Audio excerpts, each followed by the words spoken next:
This is where NTSB officials will detail what they know so far about the crash. The National Transportation Safety Board is leading the investigation. The Mexican ship hit the bridge on Saturday as it was leaving port. Officials say it was a training ship and was moving in the wrong direction. At least 2 people died and at least 19 others are injured. As soon as officials walk up to the podium, we'll bring it to you right here on Fox Local. The sex trafficking trial of Sean Diddy Combs resumed, and on the stand today were singer Dawn Richard and the former best friend of Cassie Ventura, Carrie Morgan. Fox 5's Michelle Ross joins us live from outside the courthouse with today's developments. Hi, Michelle. Hi there, Antoine. Carrie. Okay, so they're gonna get started soon. Here, let me see. Okay, we're waiting on the NTSB to start. Scheduled for 3 o'clock. They're gonna talk about the bridge, the ship hitting the bridge. It was a Mexican ship.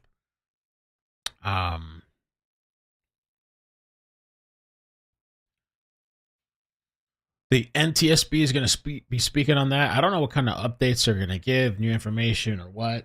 I do have some other clips we can play in the meantime. The National Transportation Safety Board is investigating why and how a Mexican Navy training ship slammed into the Brooklyn Bridge. 2 crew members died when the ship slammed into the underside of that iconic bridge Saturday night. The masts snapping like twigs as the ship continued drifting toward the crowded pier along the East River. Luckily, no one on the bridge was hurt, but the NTSB has sent a GO team to New York, and investigators are set to give us an update later this afternoon. NewsNation's Rich McHugh joins us live. So, Rich, there are early indications rough waters and a fast-moving current may be a factor. Well, that's the current narrative out there, Nicole, indeed. But what the person I spoke to, who is the attorney for the pilot of the ship, he disputes that, and we'll get to that in a second. Wait, what? What is he disputing? Well, that's the current narrative out there, Nicole. Us an update later this afternoon. NewsNation's Rich McHugh joins us live. So, Rich, there are early indications rough waters and a fast-moving current may be a factor. Well, that's the current narrative out there, Well, they're saying the power, though. Nicole, indeed. But what the person I spoke to, who is the attorney for the pilot of the ship, he disputes that, and we'll get to that in a second. I just want to show you the ship behind me, right behind me. You can see the masts all broken. The NTSB is believed to be aborting the ship now, and they'll be having a press conference in just a few hours. But, you know, just to reset things, this happened at 8:20 p.m. on Saturday night. You can see that the onlookers on the Brooklyn side were watching in horror because people could see what was about to happen, that the masts were not going to clear the bridge. There were 277 people aboard, 2 dead, as you said. The Mexican Navy reporting that 22 injured crew members, 11 of whom are in serious condition. You can see at one point, one of the sailors, after the crash, hanging onto the mast. He's like clutching on for dear life. He hung out there for about 15 minutes before he was rescued. Again, I spoke with James Mercanti. He's a longtime New York maritime attorney. He's representing the pilot of this ship, and much of what he says goes against what the narrative is out there right now. Take a listen. The pilot doesn't know what on the ship caused the ship to be rapidly accelerating in a backwards direction. He doesn't know the as it will come out in the investigation, the commands that the pilot was giving to the captain, which won't be disputed, was slow ahead, half ahead, full ahead, trying to get the ship going in the direction it was intended to go, which was westbound in the East River for its departure from New York Harbor and out to sea. So the headline there, Nicole, this ship may have been stuck in reverse. That's what he told me, and that's something that the NTSB will be digging into and we'll be hearing from at 3 p.m. today when the presser happens. Back to you. Yeah, still a lot of questions. All right, Rich, thank you. So, thank you for watching. Okay. I mean, I'm pretty sure I heard him say it was a power thing, and that was it. Oh, they're live. Struck the Brooklyn Bridge at approximately 8:25 p.m. Eastern Daylight Time on Saturday, May 17th. The Mexican Navy tall ship Cuauhtémoc struck the Brooklyn Bridge on the East River, damaging the ship's 3 masts. Local authorities have reported that there were 277 personnel on board. Unfortunately, we had 2 fatalities during the bridge strike. And before I go any further, on behalf of the NTSB, I wish to express my most sincere condolences to the families and loved ones of those who lost their lives in this terrible tragedy.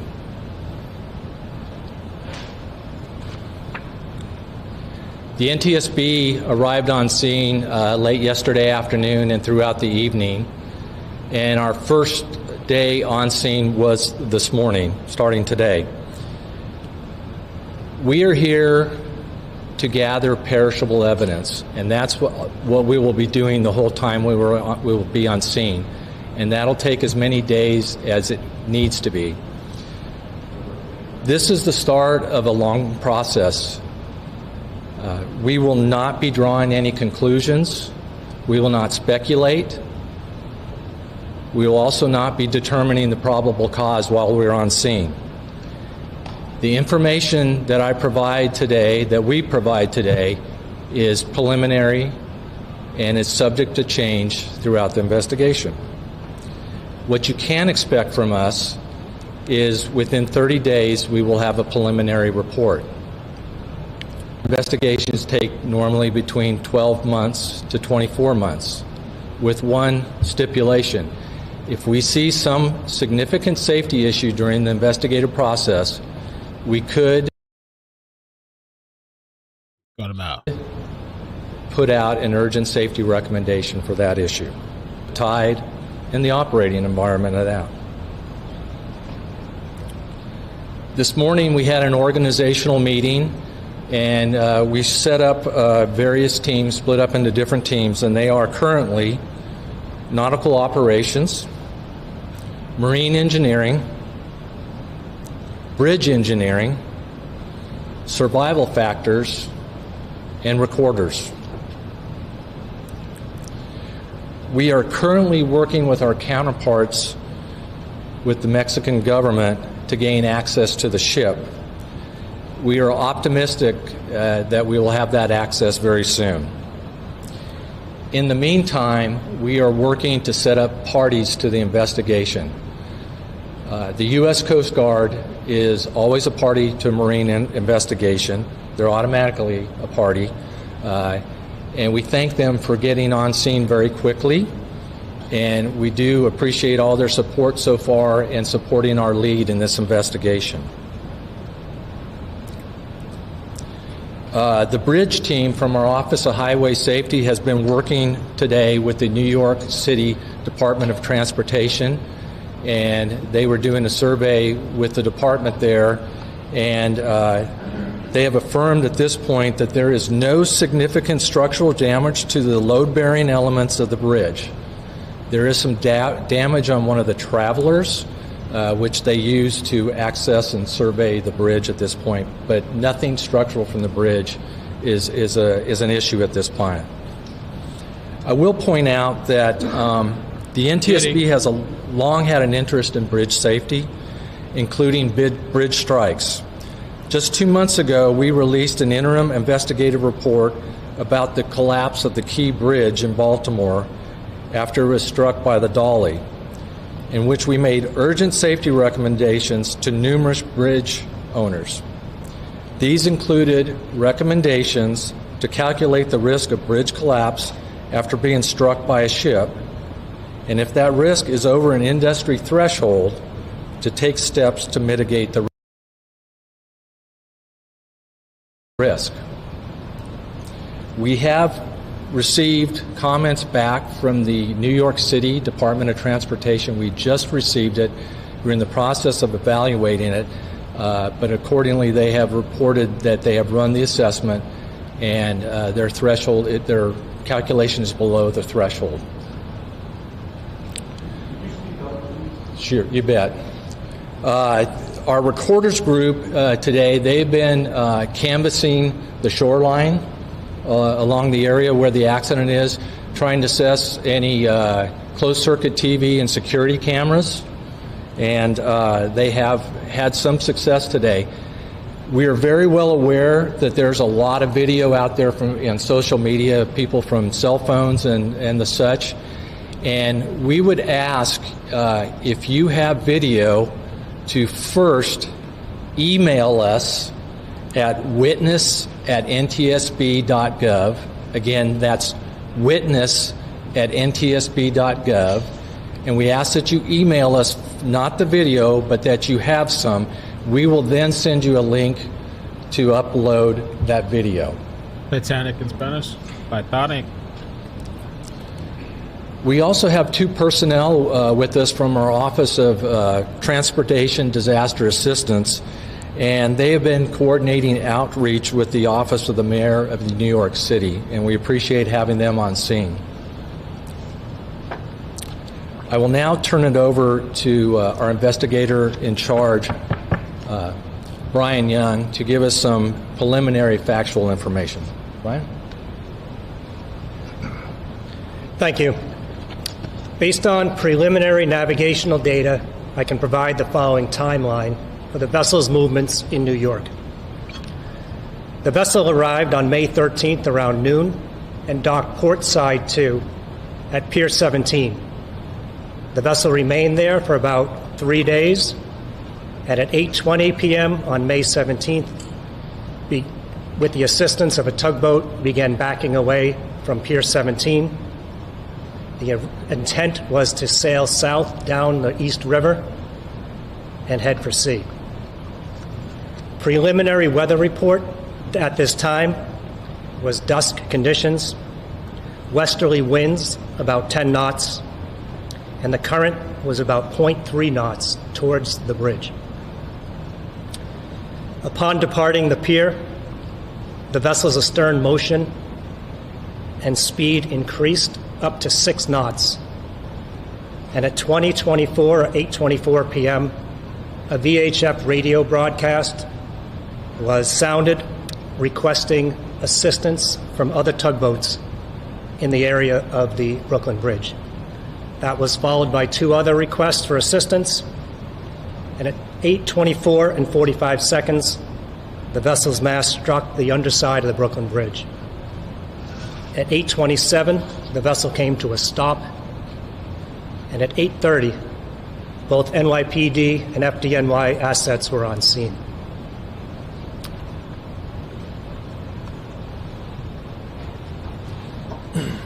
Thank you, Brian. Please follow us on X at NTSB_newsroom. Again, that's at NTSB_newsroom for any additional updates or further briefings. And before we get to questions, I want to thank all the first responders who were on scene, and they were on scene very quickly within 5 minutes of the bridge strike. And I'd also like to thank the ongoing coordination by the New York City Emergency Management. We appreciate all the work that they do and all the first responders. I'm going to take some questions, and before I do, I would ask that you raise your hand, and when I call on you, please state your name and affiliation, and we will do our best to restate the question for everybody in the room. First hand right there. Hi, Lauren Last from WABC TV. In some of the video, we see a tugboat. We don't see a tether, but this is as it's leaving Pier 17. Can you talk to the role of that tugboat and whether it was helpful or perhaps even harmful in the movements of this whole ship? Thank you. The question regards the status of the tugboat alongside the vessel. As far as we know at this time, the tugboat had assisted the vessel moving off the pier, and part of our investigation will be to look into the tugboat's policies and procedures for the operation once helping the vessel get off the pier, what its guidance would be and what its the job it would have to do. Right here. Chris Van Cleef from CBS News.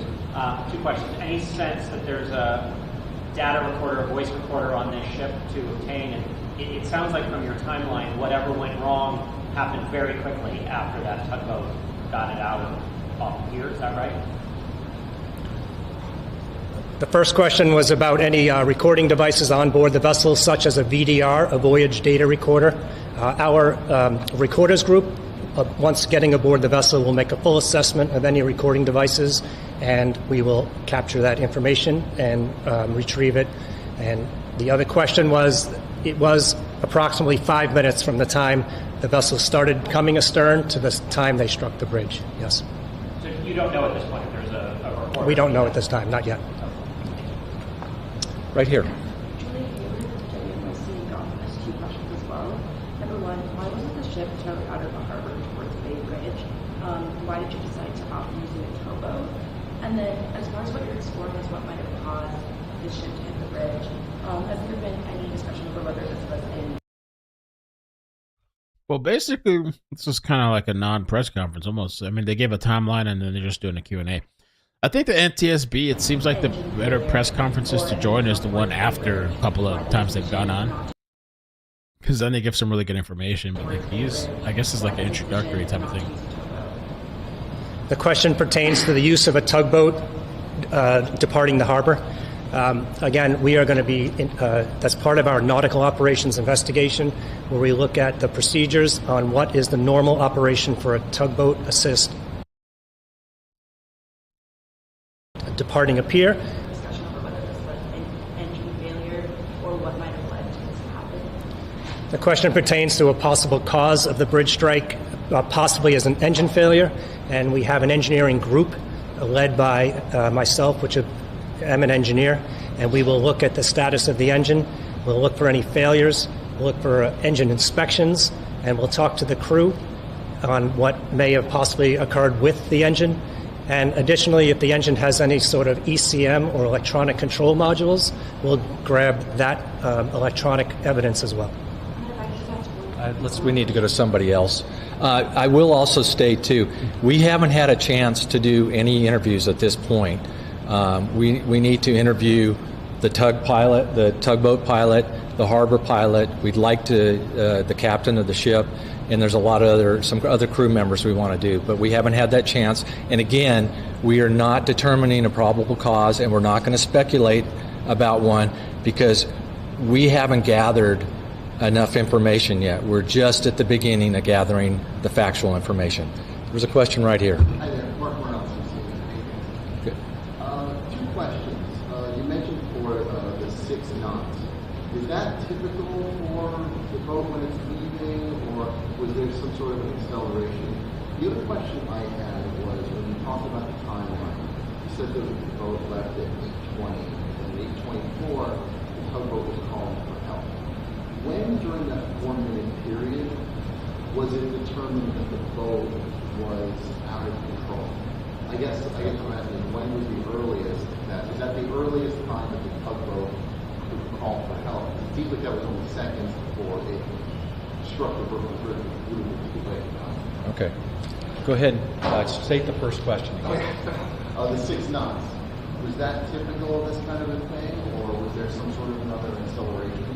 Was that standard data using at that time? The question regards the speed of the vessel at the time it made contact with the bridge, and it was at 6 knots. We are going to be accessing all the different electronic data to determine at what point the vessel began accelerating.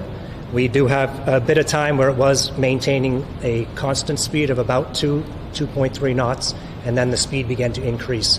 And that's something we will be looking into as part of our engineering assessment of the operation of the engine. And what time did it start? I'll have to check the data, but we have certain data points that we would be able to look at. And about the request for help.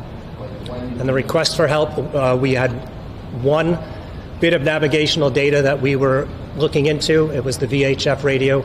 There may have been phone calls. There may have been a cell phone call that we haven't yet discovered. But the first bit of evidence that we have that any VHF conversation was had was at 8:45. I'm sorry, I said 24 and 45 seconds. In the back. I'm sorry if you addressed this. Mia Clark from New York. I'm sorry if you addressed this already. Probably 230,000 subs. Crap. NYPD put out a preliminary report saying that there was a power failure of sort of mechanical issue. I understand you're not drawing conclusions now. Do you have any idea where the NYPD may have gotten that information from? Okay, the question's about the NYPD basically putting out preliminary information about maybe a power outage to the engine or something like that. We don't know where they got that data from. We Really? have, like Brian has told us already, we haven't even had chance to access the engine. So y'all didn't hold up. So that whole thing, we don't even know if it's true. the question's about the NYPD basically putting out preliminary information about maybe a power outage to the engine or something like that. We don't know where they got that data from.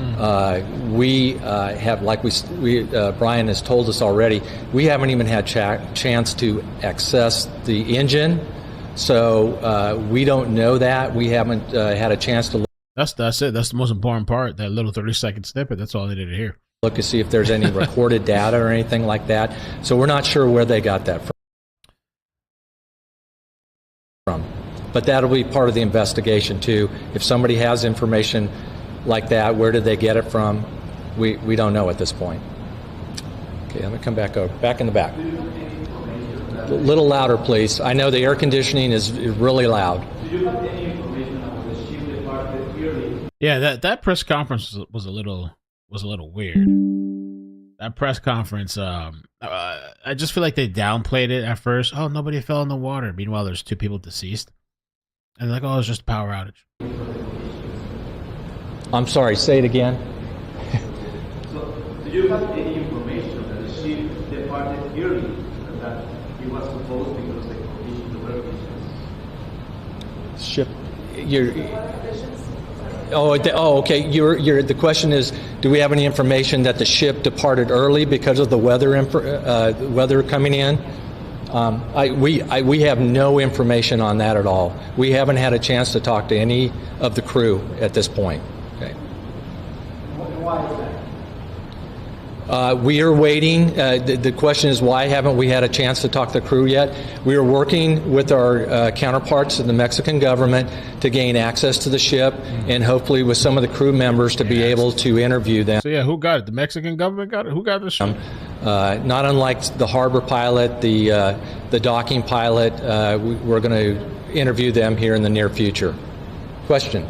Have you gotten any response from the Mexican government? Have you actually spoken to some officials, or you are waiting to see for any response? The question is, have we spoken with the Mexican government and all? We have our officials, our counterparts on the other side. Our general counsel is working with them at this time. We're also working with the vessel agent, and we are very well aware that there's also other crews that the city would like to move the ship to a salvage yard very soon, and there's going to access that needs to be done so that they can actually assess the hull integrity from inside the ship, hopefully also. Another question right here. Sir, I have 2 questions for you. First, where exactly is the crew now and where is the ship now? And then secondly, in previous bridge strikes, what have been the spectrum of causes? Can you just give us some of that? Okay, you want to? The first question was where are the crew and the ship at this time? They are docked on the east side of Manhattan, and the intent is once it is deemed that the vessel is structurally sound, they will tow it to a repair facility. And they're living on the ship, living there? Yes, the crew is living on the ship right now. And then the second question about the spectrum of possible causes for previous bridge strikes in the U.S. Give me the whole question again. Sure. Can you just take us through the spectrum of past bridge strike causes? Okay, he's asking a question about the whole spectrum of previous bridge strikes and causes. There are multiple bridge strikes out there, and it depends on the size of the ship. Yeah, the access thing is weird, and like only Angie said 36 hours they haven't talked to the crew. In many cases, the vast majority of them, looking at the statistics, have been barges I think a lot of them are mainly on our inland rivers. We've had numerous recommendations out there over the years. The most current one we have was from the Dolly in Baltimore, and you saw the results of that bridge strike. It was catastrophic, so that's why we put out an urgent safety rec just here recently for bridge owners to take a very close look at their risk assessment of their vulnerability of a bridge being brought down by a boat strike or a ship strike. Okay. One more question, right here. So I want to ask about the crew. We've seen that many of them went back to Mexico. So the folks on the ship, are those people the ones that you need to interview? And could you just go ahead and detail about not being able to access the ship yet? I'm sorry, one more. I was at the ship this morning, and I saw some folks up on the mast moving stuff around. Is that going to mess with your investigation? Okay, the question is about the number of crew. Initially, the first question, and how many of them left the ship. It has been reported that the City of New York helped approximately 179 cadets leave the country last night to go back to Mexico. And it has been reported also by the city that there are, I believe, 94 crew members on board working. The other part of the question was about people working up in the mast earlier today. Yes, I was on scene myself on the dock. We did see some crews up there. I don't want to speculate what they're doing, but I know there is concern by everybody, especially those that are going to help move the ship to a shipyard, that we need to secure the mast up there, since some of it is broken off and it's entangled in the lines.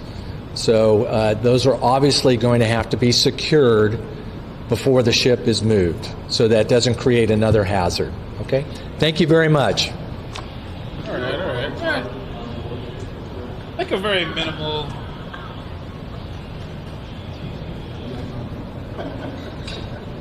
Very minimal update. I feel like because we've covered a few of these NTSB pressers, and it's like, I guess just like a little preliminary, like introductory kind of like, this is what's going on, this is the timeline, and we'll see you back another time. But it is a little strange. I don't know. It's like, I don't know, are they trying to hold back information? And it seems like they disagreed with, like, they didn't like that the New York, was it the mayor and some other, they kind of jumped ahead of it. We're like, oh, well, it's just the power went out. And it went in reverse. I mean, maybe they got that information from the captain, but how did they know that? Maybe somebody just told them that, but they're like, well, we need to actually check this stuff. And they don't have access to the ship yet? I haven't spoken to the crew? It was that not the pilot, was the captain drug tested? And drug tested, and I don't know why I can't think of the word. Not inspected, but, assessed or debriefed, or, I don't know. All that kind of stuff that they would normally do. Strange. It's strange. It's a little strange. Un poquito raro, as they would say in Spanish. Kind of strange. All right. That was kind of it's kind of a nothing burger, unfortunately, but I will be coming back at 4:30. I pushed it back to 4:30. I'm going to do the Diddy. We're going to do the second half of the day. In the Diddy, I'm just kind of doing this little recap, so I'm reading the tweets. Takes about 15-20 minutes, and we get caught up on half of the day. We did that this morning. This evening, I don't know, in an hour, probably 15 minutes, we'll catch up with the whole day. And it's been interesting so far, though, it seems like, and the mother is supposed to testify. Now, the update, in case you missed it, because I don't have any notifications until I don't know when, but if you missed it, they updated the situation with the train that hit the family. They found the 5-year-old girl's body, and she's deceased. So a really sad story. Doesn't make sense to me why they were on that track or crossing it. And so I don't know. Hopefully we get some type of answer with that. What happened there? Bizarre deaths, I guess. And we had a really fun stream. It was very, I don't know. I had a lot of fun with the, kind of did a mukbang. IMC McInnes sent this stuff from Australia. I have to do another part sometime this week, I guess. The first one, I cut the stream off by accident because I had all this food on my desk and I guess that's one of the buttons hit and ended the stream. So I kind of had to do it in 2 parts. But it was really fun. I tried all these different little snacks, little bites and stuff. Really interesting, delicious to try. So I'm going to have to give some to my mother to try. I don't know, maybe later today, or depends how busy it is, or tomorrow. Have her try. But it was kind of something a little different. It was fun. It was really nice to appreciate that. Thank you for the treats. And I still have more to try. The cheese chips, I forgot what they're called. Those are fire. The cheese chips, the Tim Tams. The Vegemite, I feel like I have to not manipulate, but, maneuver a little bit less. Somebody said less is more. Not so much of it, a little bit less. Somebody said you could do it on poached eggs or avocado toast. That might be interesting. I think on avocado toast might be going really good. And somebody said Swiss cheese. So I guess that one you kind of have to play with. But on my stream, I tried it raw. I wanted to try it raw first. The Tim Tams was hilarious because you suck the thing through your cup, through the tea. So I don't know. It was a lot of fun. It was pretty cool. So I appreciate that. That made my day. So yeah, we'll come back in an hour to touch on the daily stuff to see what's going on. Somebody was asking me earlier too about the escaped inmates. I haven't seen any official updates, like as if they were caught. I did one last night. I think the mayor spoke, and it wasn't like new information. They just upped the ransom, and they kind of pointed the finger a little bit and stuff. And but there was nothing. So I will sit down. Let me see here. 7 inmates on the run, on the loose. They're talking about introducing new legislation about the notification because nobody was notified for a while. But there's really, like, officially there's nothing new as far as anybody being caught. So I did post some clips. I think I'm gonna save that for when we jump on and talk about it again. But it's still 7 people, some of them murderers, on the loose. No kangaroo meat, but I have a kangaroo scrotum. I guess it's good luck. Kangaroo scrotum. I don't know if I want to put it on my keys or if I want to put it somewhere on the computer for good luck. Hang it somewhere on my chain. Just put it on the chain. Just walk around with the scrotum around.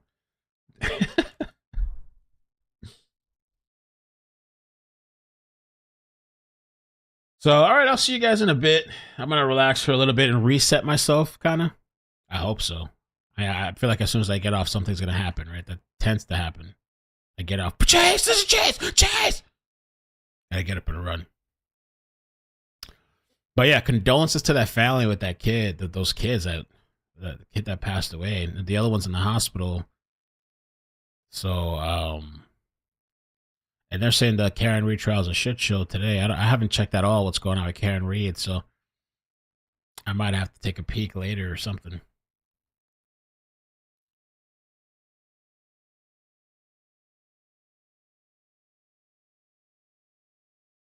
Okay. Guess that's it.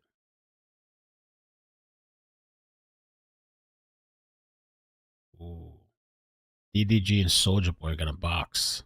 That actually might be fun to watch. I want to watch that next boxing fight. That actually could be fun. All right, guys. I will catch you later. W Nutsack. I'll catch you guys later. See you in a bit, okay? Bye. Thank you so much for hanging out with me, jumping in when you can. Appreciate it.